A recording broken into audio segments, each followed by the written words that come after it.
IRGC ने वो साजिश रची है जिसकी कल्पना पूरी दुनिया ने नहीं की है, जिसके बारे में ना तो अमेरिका को अंदाजा है, ना ब्रिटेन को पता है, ना फ्रांस को पता है, और इससे पूरी दुनिया में तबाही मचने वाली है।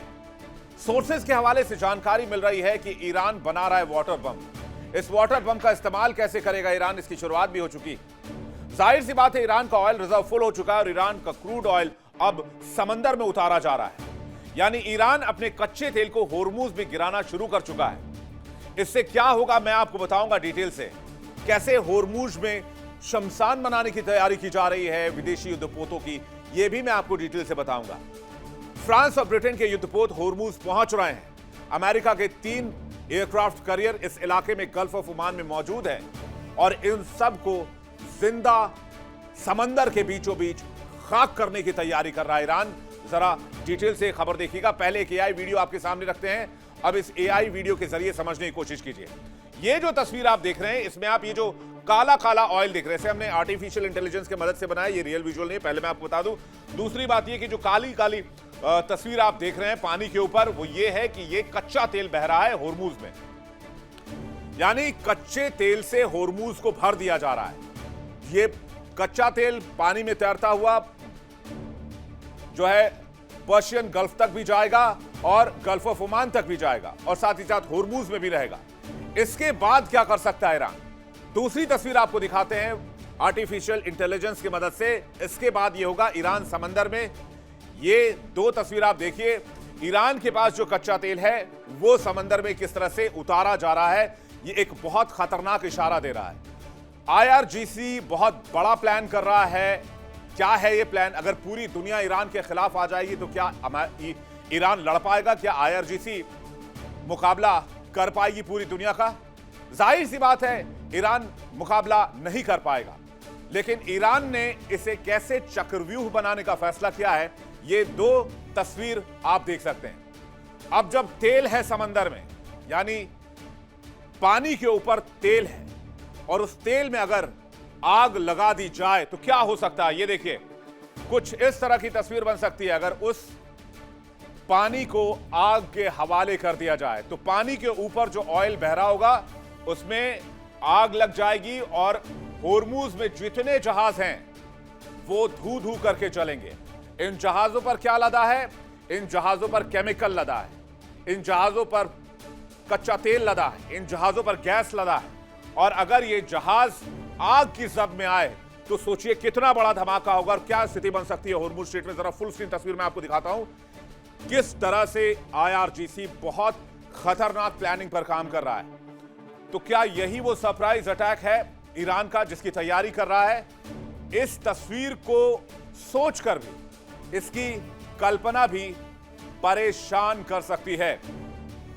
तो ईरान ने समंदर में आग लगाने की तैयारी कर ली है और अगर ऐसा हुआ तो पूरा Hormuz strait, Persian gulf, gulf of Oman में जितने जहाज हैं सब जलेंगे, सब इसकी जद में आएंगे। किस तरह से समंदर में एक बड़ी प्लानिंग कर रहा है ईरान, और ये सूत्रों के हवाले से खबर है कि अगर यहां पर ईरान के ऊपर ज्यादा प्रेशर डाला गया तो वो पूरे होर्मुज को आग के हवाले कर सकता है। ऊपर आग, बीच में पानी, नीचे सी माइंस, मतलब तबाही ही तबाही। और उसके बाद ऑयल मार्केट का क्या होगा इसके बारे में अंदाजा तक नहीं लगाया जा सकता है। ऑर्बिटल ईओएस की निगरानी रिपोर्ट की माने तो हर दिन लगभग 3000 बैरल से लेकर 30 लाख बैरल कच्चा तेल समंदर में उतार रहा है ईरान। समंदर में ईरान तेल उतार रहा है, उसके बारे में अब आपको जल्दी से बताते हैं। स्ट्रेट ऑफ होर्मुज में ईरान तेल भर रहा है, वो भी समंदर के बीचों बीच, और 3 से 3 लाख बैरल तक तेल हर रोज ईरान उतार रहा है। ईरान के सबसे बड़े तेल निर्यात केंद्र खार्ग द्वीप से यह तेल होर्मुज में उतारा जा रहा है और यहीं से 90% ऑयल निर्यात करता है ईरान। अमेरिकी प्रतिबंधों के कारण तेल बाहर आ ईरान, ये ईरान का कहना है कि हम एक्सपोर्ट नहीं कर पा रहे, हमने तेल कुओं को बंद नहीं किया है, तो तेल लगातार पंप किए जा रहे हैं, उनको रखने की जगह नहीं, स्टोरेज फुल है। तो तकरीबन हर रोज वो 2800 करोड़ रुपए का तेल बहा रहा है। लेकिन इसके पीछे आईआरजीसी का बहुत खतरनाक दिमाग चल रहा है। आईआरजीसी इस तेल को हथियार बनाने की प्लानिंग कर रहा है। बहुत पुख्ता सूत्रों के हवाले से यह खबर हमें मिली। ईरान का तेल ईरान का हथियार बनेगा। ईरान तेल समंदर में गिराकर वाटर बम बनाने की प्लानिंग में है, और अगर इस वाटर बम में आग लगाई गई तो पानी में आग लगेगी, और पानी में आग लगी तो होर्मुज में मौजूद जो भी जहाज वहां हैं उन सब के ऊपर डूबने का खतरा पैदा हो जाएगा। समंदर में कच्चा तेल लगाकर आग लगाने की तकनीक रूप से संभव है, लेकिन इसकी व्यवहारिक सीमाएं हैं।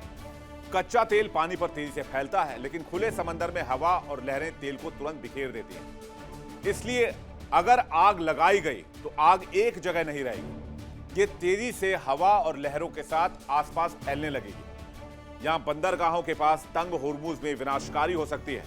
नुकसान ईरान को नहीं होगा ऐसा नहीं है, ईरान के आइलैंड्स को भी बहुत बड़ा खतरा है, लेकिन ईरान ये नुकसान झेलने के लिए तैयार है। ईरान का मानना है कि हम नहीं तो फिर कोई नहीं।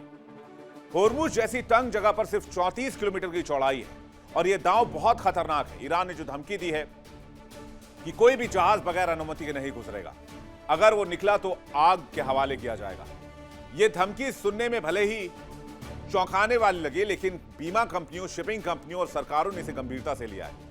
आपको याद होगा, अमेरिका ने होर्मुज से जहाजों को निकलवाने के लिए ऑपरेशन प्रोजेक्ट फ्रीडम की शुरुआत की थी। इसके जरिए होर्मुज से जहाज निकलवाने की कोशिश कर रहा था, लेकिन ईरान के डर से कोई भी जहाज होर्मुज से निकल नहीं पाया। यानी अब समझिए, अगर ईरान ने समंदर के तेल में आग लगा दी, जो तेल वो समंदर में लगातार छोड़ रहा है, तो क्या होगा? कौन कौन इसकी जद में आएंगे? वर्तमान में कौन कौन से एयरक्राफ्ट कैरियर, युद्धपोत, डिस्ट्रॉयर्स वहां पर हैं, ये मैं आपको बताता हूं। तो सबसे पहले बात अमेरिका की। अमेरिका ने इस पूरे इलाके को घेर रखा है जिससे कि वो ईरान को चोक कर पाए, ईरानी तेल ना निकल पाए, और ईरान को झुकाने की कोशिश में लगा है अमेरिका कि ईरान घुटनों पर आ जाए। लेकिन खतरा अब अमेरिका के ऊपर ज्यादा है। अमेरिका ने चारों तरफ से ईरान को घेरा हुआ अमेरिकी युद्धपोत है, और उसी समंदर में जहां अमेरिका मौजूद है वहां तेल डाला जा रहा है। अमेरिका ने 20 से 29 युद्धपोत तैनात किए हैं। ईरान और होर्मुज स्ट्रेट के पास युद्धपोत खड़े हैं। अमेरिका ने 3 एयरक्राफ्ट कैरियर भी तैनात किए हैं। Abraham Lincoln, Gerald R Ford और जॉर्ज डब्ल्यू बुश तैनात हैं। युद्धपोत में विध्वंसक, फ्रिगेट और ट्रांसपोर्ट शिप भी शामिल हैं। यानी जंगी जहाजों का एक बहुत बड़ा बेड़ा यहां पर मौजूद है। और अगर इसमें आग लगा दी जाए तो क्या होगा?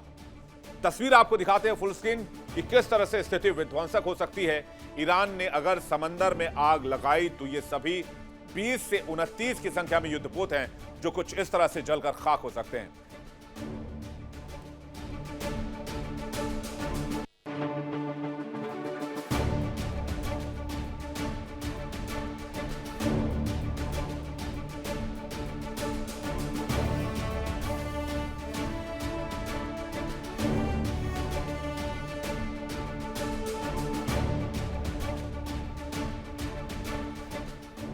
और अगर ये तस्वीर सामने आती है तो किसी भी शिप को यहां से निकलने का मौका नहीं मिलेगा, फिर चाहे वो अमेरिका का शिप हो, चाहे वो ब्रिटेन का शिप हो, फिर चाहे वो फ्रांस का ही शिप क्यों ना हो। सभी जहाज होर्मुज में ही दफन होंगे, यहीं स्वाहा कर दिए जाएंगे। यहां तक कि इनके क्रू मेंबर्स को भी यहां से निकालना मुश्किल हो जाएगा। उधर ईरान होर्मुज के पास जहाजों की सुरक्षा को लेकर फ्रांस के चार्ल्स जी गॉल को भेजने की बात पर ऐतराज जता रहा है। दूसरी ओर ब्रिटेन ड्रैगन युद्धपोत भेज रहा है, उसको भी पहले ही वार्निंग दे चुका है कि अगर आप होर्मुज आए तो फिर आप यहां से निकल नहीं पाएंगे। और तीसरी तरफ ईरान यह भी देख रहा है कि अगर दुनिया के सारे देश एकजुट हो जाएं, खास करके पश्चिमी देश जिसमें यूरोप और अमेरिका है, तो फिर ईरान की तैयारी क्या होगी, ईरान का प्लान बी क्या होगा। ईरान ने समंदर में आग लगाई तो कई देशों के जहाज जलेंगे। साफ है, ईरान अमेरिका समेत कई देशों को खाक में मिलाने का प्लान बना रहा है। यानी बिना जंग लड़े वो दुश्मन को हरा सकता है, स्वाहा कर सकता है। ईरान अगर समुद्र में तेल बहाने से विश्व को गंभीर आर्थिक और पर्यावरण के खतरों का सामना भी करना पड़ सकता है। खबरों की माने तो ईरान तेल को समंदर में तो डाल रहा है, लेकिन वैश्विक ऊर्जा बाजार पर उसका बड़ा असर होगा। तेल बहने से इसके अलावा और क्या क्या दिक्कतें हो सकती हैं, ये भी आप जल्दी से देख लीजिए। ईरान अगर तेल बहाता है तो ऊर्जा कीमतों में भारी उछाल आ जाएगी। पूरा जीसीसी जो है उस वहां जो इंफ्रास्ट्रक्चर मौजूद है वो खत्म हो जाएगा। विश्व भर की तेल कीमतों में आग लग सकती है। ऑयल डिसरप्शन हो सकता है, एनर्जी डिसरप्शन हो सकता है। 20% ऑयल यहीं से निकलता है, ये बात हमने आपको लगातार बताई है। ईरान ने तेल में आग लगाई तो ये रास्ता बहुत लंबे समय तक के लिए पूरी तरीके से बंद हो जाएगा। वैश्विक ऊर्जा आपूर्ति पर गहरा असर होगा। इसके अलावा पर्यावरण पर भी बहुत नुकसान होगा। ईरान के खार्क द्वीप के पास तेल बहने से समुद्री जीवों के मरने का खतरा बढ़ेगा। संयुक्त राष्ट्र ने एक बड़ा पर्यावरण संकट भी इसे बताया है। यह रिसाव कतर और यूएई की तरफ भी बढ़ रहा है, यानी कि अगर इसे सिर्फ एक चिंगारी मार दी गई तो आप समझिए कि इसका इंपैक्ट क्या होगा। इसके बाद विश्व के कई देश अमेरिका पर दबाव बनाएंगे। ईरान की घेरेबंदी हटाने के लिए दबाव बनाया जाएगा। ईरानी तेल से सैंक्शन भी हटाया जा सकता है अगर कुछ ऐसा होता है तो। अमेरिकी घेरेबंदी और ईरानी नाकेबंदी के कारण इस समय खाड़ी में तकरीबन 2000 जहाज फंसे हुए हैं। ये इजाजत का इंतजार कर रहे हैं, लेकिन इसमें भी खतरे की बात है। खतरे की बात क्या है? इन जहाजों में तेल टैंकर्स हैं, एलएनजी कैरियर्स हैं, केमिकल्स हैं, फर्टिलाइजर्स हैं, और इनमें से किसी पर हमला हुआ या ये अगर समंदर में लगी आग की चपेट में आए तो नुकसान सिर्फ एक जहाज का नहीं होगा, चेन रिएक्शन की भी शुरुआत हो सकती है। सभी जहाज इस आग की जद में आ सकते हैं। एलएनजी शिप्स पर धमाके हो सकते हैं और इन शिप्स पर कोई किलो, 2 किलो, 5 किलो, 10 किलो या 100,000 किलो गैस नहीं होते हैं। ये लाखों करोड़ों किलो की संख्या में होते हैं। यानी आग की एक चिंगारी पूरे होर्मुज को सुहा कर सकती है, पूरे मिडिल ईस्ट को बर्बाद कर सकती है। एक बड़े एलएनजी टैंकर में आग का मतलब, मैं सिर्फ एक की बात कर रहा हूं, या 1500 से ज्यादा है, उसमें कई एलएनजी टैंकर्स हैं। अगर एक एलएनजी टैंकर में भी आग लगी तो विस्फोट का दायरा कई किलोमीटर होगा। बंदरगाहों पर खड़े जहाज, पास के शहर, यहां मौजूद आइलैंड्स सब खतरे में होंगे। हमने आईआरजीसी की इस खुफिया प्लानिंग पर, सो कॉल्ड खुफिया प्लानिंग जो सामने आई है, उस पर डिफेंस एक्सपर्ट से बातचीत की। उनका क्या कहना है सुनते हैं। ईरान शायद जानबूझ के बड़ी मात्रा में कच्चे तेल को फारस की खाड़ी की सतह पर रिलीज कर रहा है।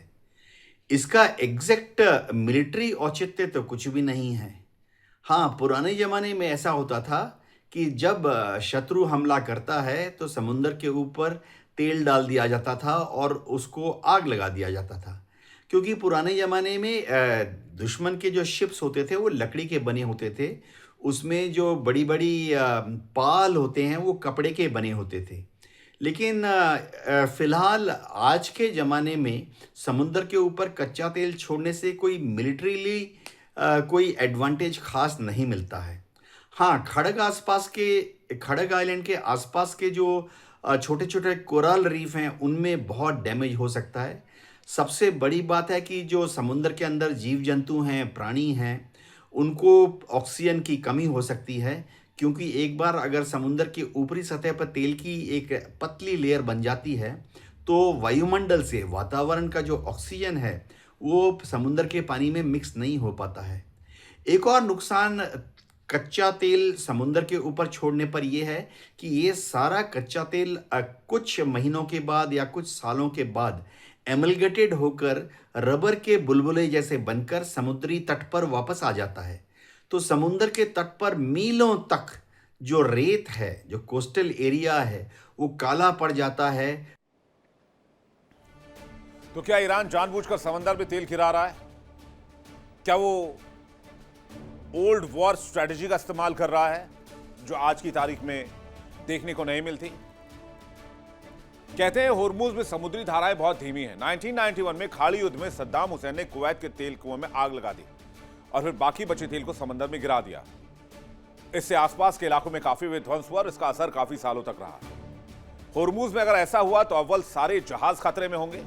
हालांकि डिफेंस एक्सपर्ट कह रहे हैं कि ये जो जहाज हैं ये लोहे के, स्टील के बने होते हैं, लेकिन अगर आग लगी तो क्या इन जहाज में धमाका नहीं हो सकता है? बिल्कुल हो सकता है। और इसके साथ साथ एनवायरमेंट के चैलेंजेस अलग हैं। समुद्री जीवों के मर जाने की भी आशंका है। यूरोप और एशिया पहले से चिल्ला रहे हैं। आईईए के प्रमुख ने संकट को इतिहास की सबसे बड़ी वैश्विक ऊर्जा सुरक्षा चुनौती करार दे दिया है। पर्यावरण तबाही इस दबाव को और बढ़ाएगी। अमेरिका को दोहरे मोर्चे पर जवाब देना हो सकता है, युद्ध पर भी, समंदर के तेल पर भी और एनवायरमेंट पर भी। उधर अमेरिकी राष्ट्रपति डोनाल्ड ट्रंप कह रहे हैं कि सीजफायर आईसीयू में है। तो क्या ट्रंप हमला करेंगे? और अगर ट्रंप ने हमला किया और ईरान ने इस इलाके को आग के हवाले कर दिया, फिर क्या होगा? पहले डोनाल्ड ट्रंप की धमकी को सुनते हैं। After reading that piece of garbage they sent us, I didn't even finish reading it. They said, I'm not going to waste my time reading it. I would say it's one of the weakest right now. It's on life support. They understand. These are all medical people. After reading that piece of garbage they sent us, I didn't even finish reading it. They said, I'm not going to waste my time reading it. I would say it's one of the weakest right now. It's on life support. They understand. These are all medical people. Iran की तरफ से हाल ही में भेजे गए प्रस्ताव को Trump ने पूरी तरीके से नकार दिया है और इसे बेवकूफी भरा प्रस्ताव बता रहे हैं। इसके बाद अमेरिकी अधिकारियों के बीच सवाल उठने लगा है कि क्या ईरान वास्तव में गंभीर बातचीत करना चाहता है या फिर वो होर्मुज में पूरी की पूरे तौर पर तबाही चाहता है। रक्षा विभाग यानी कि पेंटागन से जुड़े लोग ईरान पर दबाव बढ़ाने के लिए अधिक आक्रामक कदम उठाने के पक्ष में हैं, लेकिन उसके कॉन्सिक्वेंसेस से डर रहे हैं, यानी कि भविष्य में उसका परिणाम क्या होगा। हो सकता है अमेरिका सैन्य हमले करे, वो भी सीमित तरीके से, लेकिन तेहरान बातचीत की मेज पर आने को तैयार नहीं है। तेहरान का साफ तौर पर कहना है कि हम जंग पर बातचीत करेंगे, मैदान जंग में हम बातचीत करेंगे। अमेरिका पर भरोसा नहीं किया जा सकता, स्पेशली डोनाल्ड ट्रंप पर भरोसा करना बेवकूफी है। वहीं ट्रंप प्रशासन का दूसरा गुट भी कूटनीतिक समाधान को मौका देने की बात कर रहा है। उनका मानना है कि बातचीत पूरी तरीके से खत्म होने से पहले सभी शांतिपूर्ण विकल्पों को आजमाया जाना चाहिए। इस बीच ट्रंप ने कहा है कि अमेरिका और ईरान के बीच बना युद्ध विराम बहुत कमजोर स्थिति में है। उन्होंने संकेत दिया है कि हालात किसी भी समय बिगड़ सकते हैं। कहते हैं ट्रंप ने सिचुएशन रूम की जब मीटिंग में शामिल हुए तो बहुत आग बबूला थे। उन्होंने ये तक कहा कि आज ही हमला करो, लेकिन पेंटागन के अधिकारियों ने समझाया कि बिना सोचे समझे हमला करना ठीक नहीं है। इसके कॉन्सिक्वेंसेज, इसके परिणाम बहुत गंभीर और घातक हो सकते हैं। ईरान के द्वारा डील ठुकराए जाने के बाद अमेरिकी नेवी की परमाणु हथियारों से लैस एक पनडुब्बी जिब्राल्टर में डॉक हुई है और इसकी पुष्टि पेंटागन ने भी की है। यानी ईरान पर खतरा तो है, लेकिन ईरान उससे भी बड़ी तैयारी कर रहा है कि अगर ईरान पर कोई भी अटैक हुआ या ईरान पर परमाणु अटैक हुआ तो ईरान वो चाल चलेगा जिससे दुनिया के कोई भी जहाज को यहां बचाया नहीं जा सकेगा। अगर ईरान समंदर में तेल गिराकर आग लगाता है तो वो ये आखिरी और सबसे विनाशकारी दांव खेलेगा। इससे ईरान को भी नुकसान होगा, लेकिन अगर पूरी दुनिया ईरान के खिलाफ होर्मुज में एकजुट होती है, जैसे अमेरिका के साथ फ्रांस और ब्रिटेन भी आ रहे हैं, तो यकीन मानिए कि IRGC इस हथियार को आजमाने से पीछे नहीं हटेगा। बेशक ईरान खुद भी चलेगा, यही होर्मुज का असली जाल है। जो इसे बंद करता है तो वो खुद भी लॉक होता है। अब देखना होगा कि क्या अमेरिका इस तैयारी को रोक पाता है या ईरान इस खतरनाक प्लान को अंजाम दे जाता है। नजर आएगी हमारी। देखिए इंडिया डेली 24/7 अब आपकी स्मार्ट टीवी पर। इंडिया डेली मौजूद है सभी डिजिटल प्लेटफॉर्म पर लाइव और लगातार। इंडिया डेली 24/7 हर दिन राष्ट्र को समर्पित।